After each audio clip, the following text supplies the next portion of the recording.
एके दिवशी खूप वर्षांपूर्वी जेव्हा देव माणसाच्या प्रकरणात लक्ष घालत असत, 3 देवींमध्ये एक वाद झाला की सगळ्यात सुंदर कोण आहे.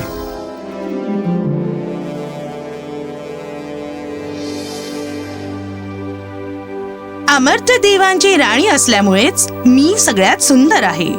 माझी लाडकी हिरा, तू देवाची राणी असशील, पण मी तर शहाणपणाची देवी आहे. आणि शहाणपण म्हणजे सौंदर्य, आणि सौंदर्य म्हणजे शहाणपण, आणि ते दोन्ही एकच आहेत. काहीतरीच हिरा, मी प्रेमाची देवी आहे आणि माझ्याजवळ प्रेमाची शक्ती आहे, म्हणून मीच सुंदर आहे. पुरे झालं.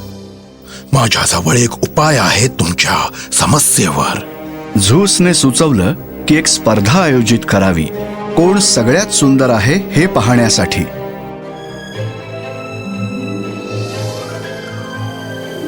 पॅरिस ट्रॉयच्या राजपुत्राला स्पर्धेचा परीक्षक म्हणून निवडलं गेलं आणि त्यानं विजेतीला झूसचं सफरचंद पारितोषिक म्हणून द्यावं असं ठरलं. तू ह्यावेळी इथून निघून जा मित्रा.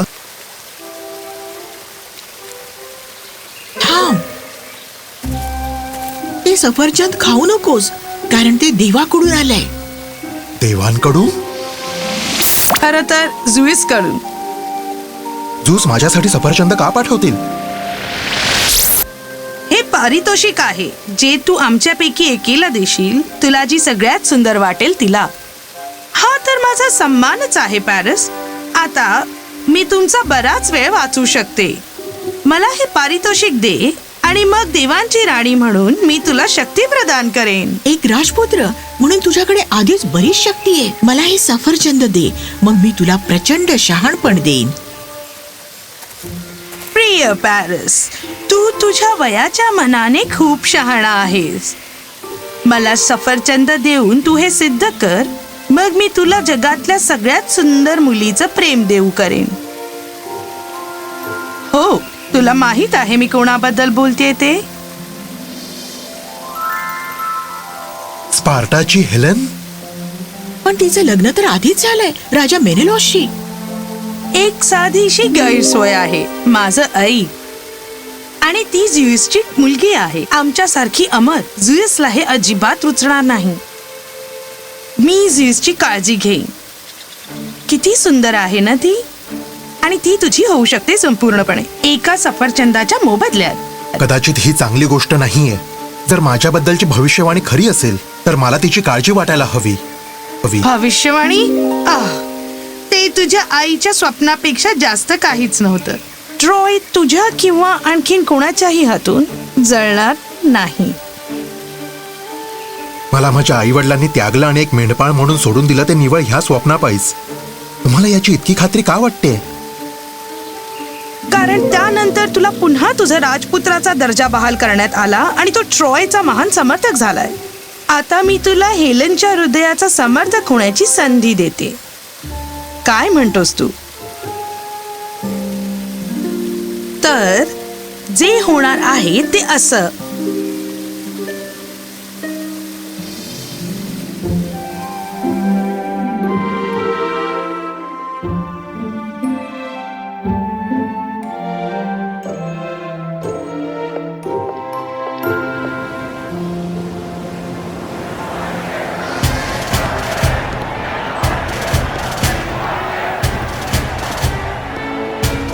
महाराज, इतका औपचारिक वागण्याची गरजच नाहीये पॅरिस. तर स्पार्टाला अचानक भेट देण्याची इच्छा कशी काय झाली राजकुमार? राजकीय औपचारिकता, राजा मेनेलॉस, आणि अर्थात तुम्हाला भेटण्याची आकांक्षा. ऐकून बरं वाटलं. खूप काळ लोटला आहे. ये, मला सांग की तुझे वडील कसे आहेत? माझी बायको हेलन. हे बघ कोण आलाय आपल्याला भेटायला. गुड डे महाराणी हेलेन. माझा परिचय करून देतो. माझं नाव आहे. थांब, मला ह्या राजपुत्राच्या नावाचा अंदाज घेऊ दे जो आम्हाला भेटायला आला आहे. ठीक आहे.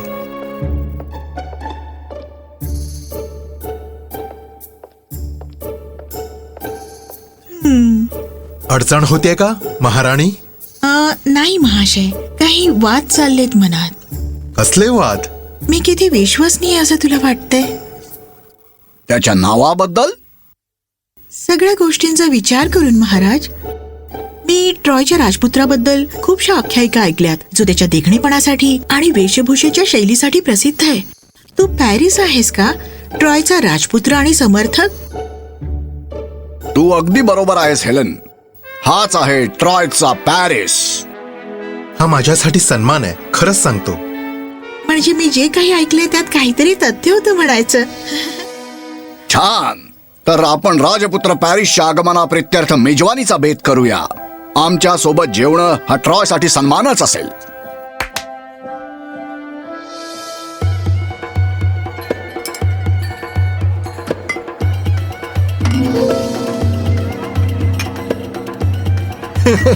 आणि मग ते अस्वल उभं राहिलं आणि म्हणाले की नाही, पण हे तसंच आहे. मी कधीच तुझ्या सोबत अस्वलाच्या शिकारीला जाणार नाही.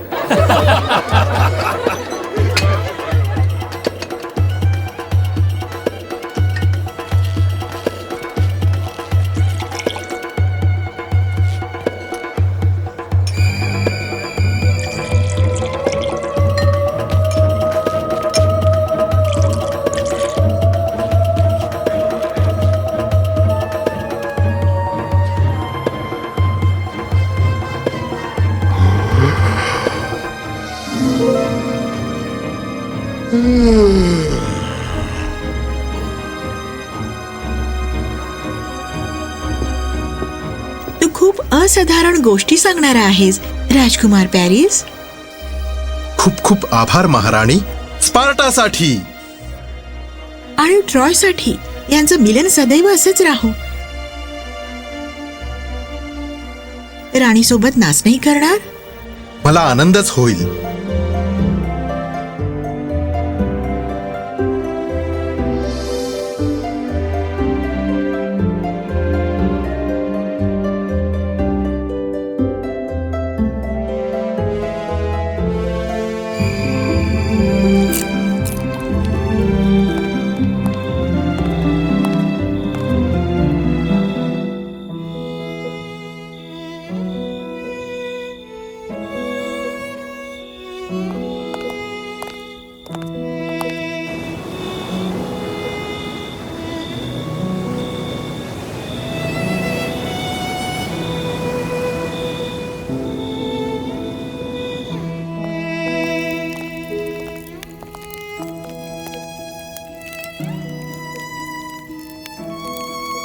आणि हा कोण आहे?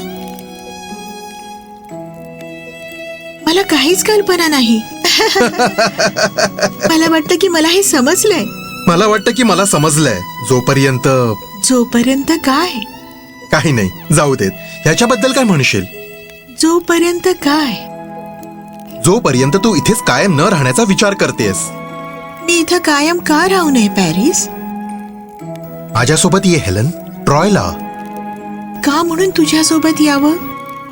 कारण मी आणखी कोणाही पेक्षा तुझ्यावर प्रेम केलंय हेलन. पण तू तर मला ओळखतही नाहीस. तू नव्हतीस तेव्हा तुझं प्रेमच माझी सोबत करायचं आणि प्रेमाला बरोबर ओळख पटते. माझं जहाज आपली वाट पाहतंय. ये, मग मी तुला पहाटे सारख्या आणि उन्हाळ्यातल्या गार पावसासारख्या पवित्र प्रेमाचा प्रत्यय देईन. आम्हाला घेऊन चल मित्रा, लवकर.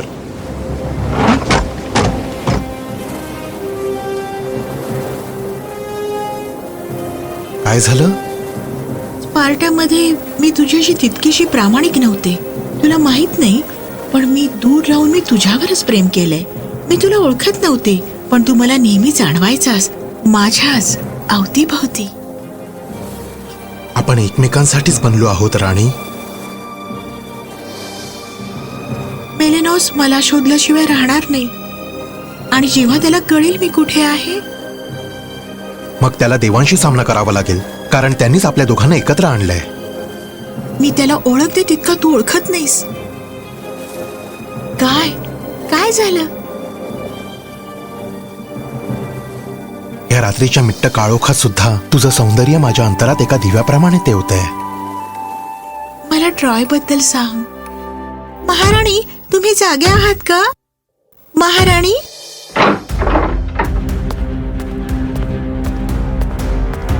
शिपाई,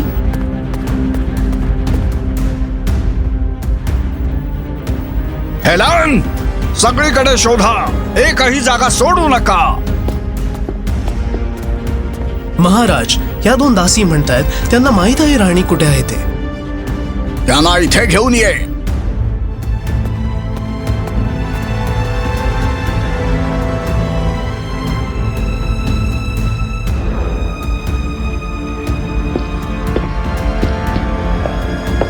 कामाला लागा.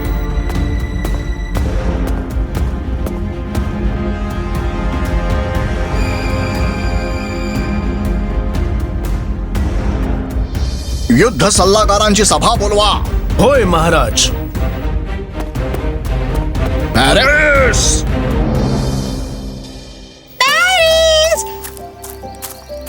मी तुला शोधलं. तुला माहित होतं? मला माहित होतं. तर तू मला का शोधत होतीस आलिया? मी मूर्ख नाहीये. मी आहे. आपण बोललंच पाहिजे. आपण देवांच्या निर्णयावर वाद कसे घालू शकतो? ॲफ्रोडाइटने, प्रेमाच्या देवतेने आम्हाला एकत्र आणले. पुरे, हेलन त्याची बायको आहे आणि स्पार्टाची महाराणी. आपण जर हिला सुखरूप तिच्या घरी नाही पोहोचवलं तर आपल्याला राजा मेनेलॉस आणि त्याचा भाऊ राजा ॲगमेमनॉन यांपासून धोका आहे. पण बाबा, ही तडजोड नाहीये पॅरिस. युद्धाचा कोणताही संकेत ट्रॉयला आता परवडण्यासारखाच नाहीये. मी थोडं बोलू का? मी इथं बसून मर्त्य माणसाने अमर्त्य जेसच्या मुलीच्या नशिबावर चर्चा केलेली ऐकतीये. तुझे वडील माझ्या पतीबद्दल आणि भावाबद्दल जे म्हणाले ते खरं आहे. ते सहज हार मानणार नाहीत आणि मीही नाही. मी तुमच्या मुलावर मनापासून प्रेम करते आणि मी त्याच्यापासून कधीही दूर होणार नाही माझ्या देहाने. एक राजा म्हणून मला स्पार्टाचा आणि त्याच्या मित्र राष्ट्राचा सामना करणं योग्य वाटत नाही. पण देवांची इच्छा पूर्ण झाली नाही म्हणून मला त्यांच्या क्षोभाचा सामना करणंही खूपच जोखमीचं वाटत आहे. असं वाटतंय की मी माझ्याच राज्यात नाकारला गेलोय. तुझं इथं स्वागत आहे आता आणि ह्या पुढेही. माझ्या दूताला बोलावून घ्या. मेनेलॉसला संदेश पाठवा की दैवी प्रेम इतक्या सहजासहजी घाबरणार नाही. हेलन जी आता ट्रॉयची झाली आहे ती इथंच राहील.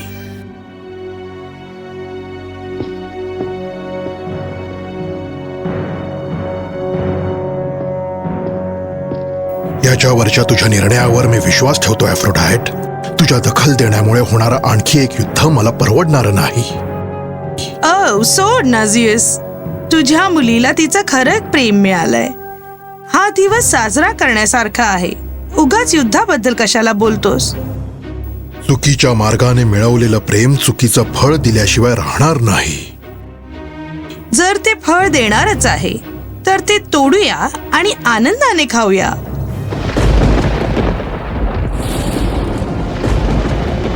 माझ्या संयमाचा अंत पाहू नकोस ॲफ्रोडाइट. जर हेलेनाला काही इजा झाली तर तुला देवाच्या झाडावरून नासक्या फळाप्रमाणे उपटून काढलं जाईल.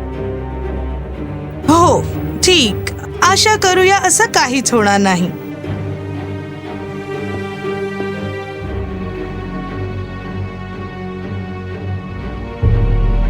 तू ट्रॉयला परतू शकतोस. तुमच्याकडे राजाला देण्यासाठी काही संदेश आहे का महाराज? हो आहे. माझ्याकडे तुझ्या राजासाठी एक संदेश आहे जो मी स्वतःच त्याला देईन. चला जा, माझ्या भावाला बोलवा.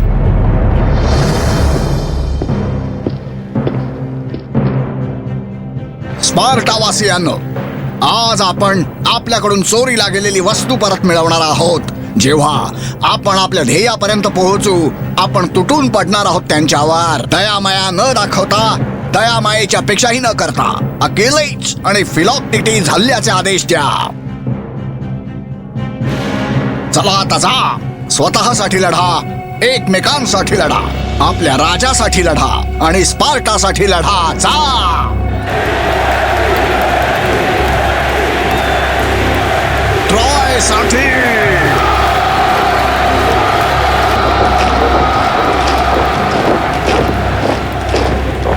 जगातलं कोणतंही सैन्य या ताकदीचा मुकाबला करू शकत नाही. सैन्य नाही पण स्त्री करू शकेल. होय, आणि जर ती सुंदर असेल तर नक्कीच. 1000 जहाज समुद्रात सोडणाऱ्यांच्या जोमाने.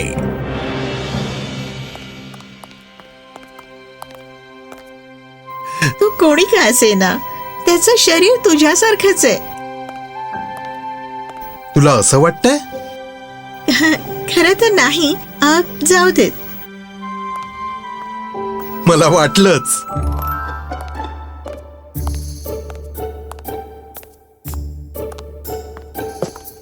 राजकुमार पॅरिस. हा, काय आहे? राजकुमार, महाराजांनी तुम्हाला सदरेवर बोलावलं आहे. सदरेवर? त्यांनी घाई करायला सांगितलंय.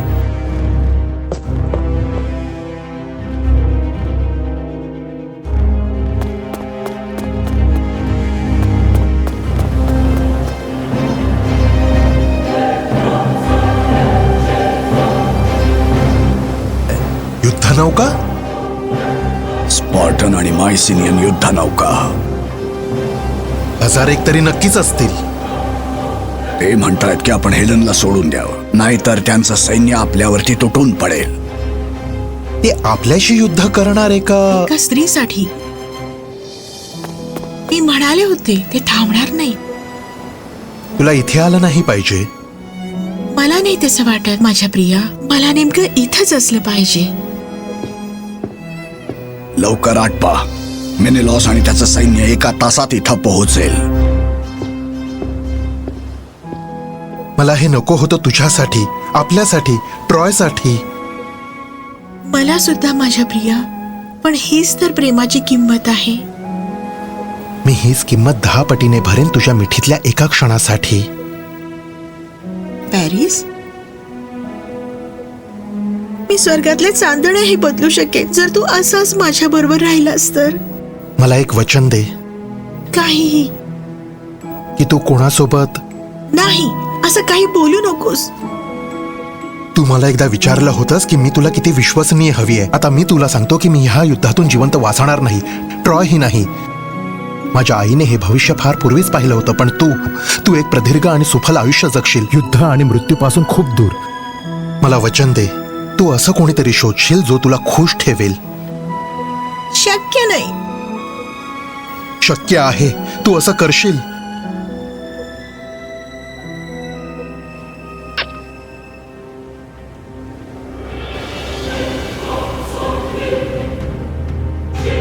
मला गेलं पाहिजे. वचन दे, वचन दे हेलन. मी वचन देते.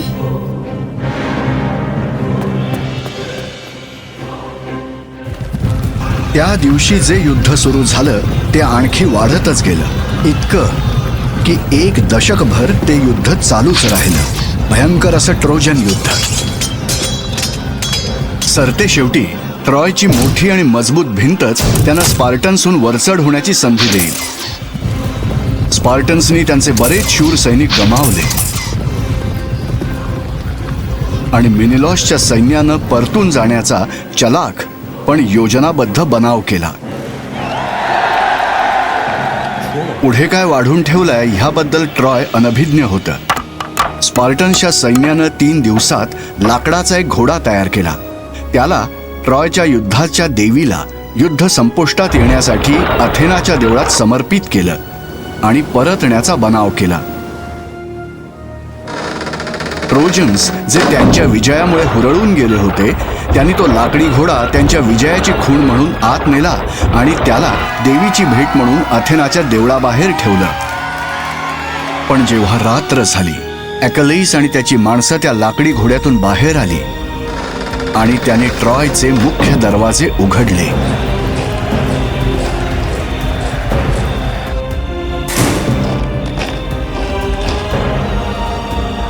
बरीच माणसं मारली गेली. अभूतपूर्व असा रक्तपात झाला.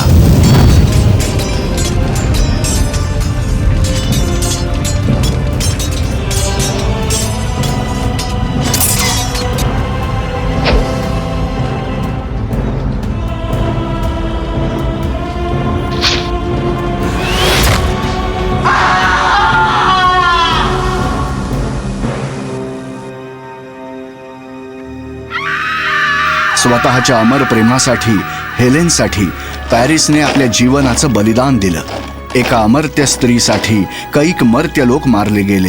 हेलेनला पकडून पुन्हा मेनेलॉसला नेण्यात आलं. एका संहार केलेल्या आणि उद्ध्वस्त झालेल्या ट्रॉयला मागं सोडून, जिथं पुढं शतकानुशतकं जीवन उमळण्याची चिन्हच दिसत नव्हती. झ्यूसच्या अमर्त्य मुलीच्या आणि एका मर्त्य माणसाच्या प्रेमामुळे हा नरसंहार झाला.